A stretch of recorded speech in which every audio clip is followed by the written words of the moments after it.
আজ বিশ্ব মৎস্য দিবস। আর এই মৎস্য দিবসকে কেন্দ্র করে গোটা বিশ্বজুড়ে যখন মৎস্য দিবস উদযাপন করা হচ্ছে, রাজ্যেও তার ব্যতিক্রম নয়। আজ মুক্তধারা অডিটোরিয়ামে বিশ্ব মৎস্য দিবস উদযাপন করা হয় মৎস্য দফতরের উদ্যোগে, যেখানে উপস্থিত ছিলেন মৎস্য দফতরের মন্ত্রী সুধাংশু দাস, বিধায়িকা মীনা রানী সরকার সহ অন্যান্যরা। প্রদীপ জ্বালিয়ে অনুষ্ঠানের সূচনা হয় এবং ছোট্ট একটি অ্যাকুয়ারিয়ামে মাছের খাবার দিয়ে এই অনুষ্ঠানটির সূচনা হয়। অন্যদিকে রাজ্যে মৎস্য চাষ কিভাবে আরো এগিয়ে নিয়ে যাওয়া যায়, কতটা অগ্রগতি হয়েছে আগের তুলনায় বর্তমানে, সবটা বিষয় নিয়ে কিন্তু উপস্থিত প্রত্যেকেই একে একে আলোচনায় তুলে ধরেন। তবে আজকের এই অনুষ্ঠান থেকে কি বলছেন দফতরের মন্ত্রী সুধাংশু দাস, শোনাবো একবার। त्रिपुरा में ऑलमोस्ट हमें जो लास्ट ईयर का जो डेटा है हमारा, ऑलमोस्ट हमें अभी क्योंकि फिश कंजम्पशन रेट भी इंक्रीज हो रहा है, तो अभी 1,20,000 मेट्रिक टन का हमारा डिमांड है त्रिपुरा में।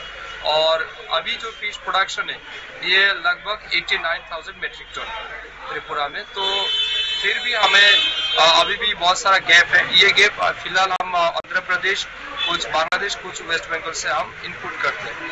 तो हमारा लक्ष्य है हमारे देश के यशस्वी प्रधानमंत्री उनके जो उद्योग से लगाया गया प्रधानमंत्री मत्स्य संपदा योजना और त्रिपुरा में जो हमारे स्कीम है मुख्यमंत्री मत्स्य विकास योजना, इस दोनों स्कीम के तहत हम त्रिपुरा को self sufficient in terms of fish production हम करने के लिए बहुत सारा प्लान भी किया है और हमारा काम भी चल रहा है। तो हम उम्मीद करते हैं कि आने वाले समय में हमारा स्टीम भी सेल्फ सफिशिएंट बनेगा मत्स्य उत्पादन के तहत।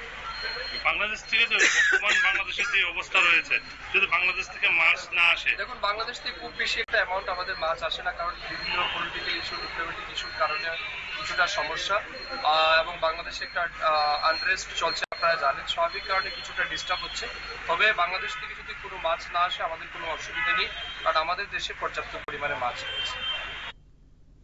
আপনারা শুনলেন মন্ত্রীর বক্তব্য। অর্থাৎ অন্ধ্রপ্রদেশ, বাংলাদেশ এবং পশ্চিমবঙ্গ থেকে যে মাছ আসে তা আগামী দিনেও যেন দরকার হয়, কারণ আমদানির যে মাছ রাজ্যে আসে তার মূল কারণ হচ্ছে যে রাজ্যে চাহিদার তুলনায় যোগানের ঘাটতি। তাই এই যোগান কিভাবে বাড়ানো যায় তার জন্যই কিন্তু আগামী দিনে কাজ করবে দফতর, সে কথাই আজ বললেন দফতরের মন্ত্রী সুধাংশু দাস। নিয়ে নিচ্ছি ছোট্ট একটি বিজ্ঞাপন বিরতি, সঙ্গে থাকবে।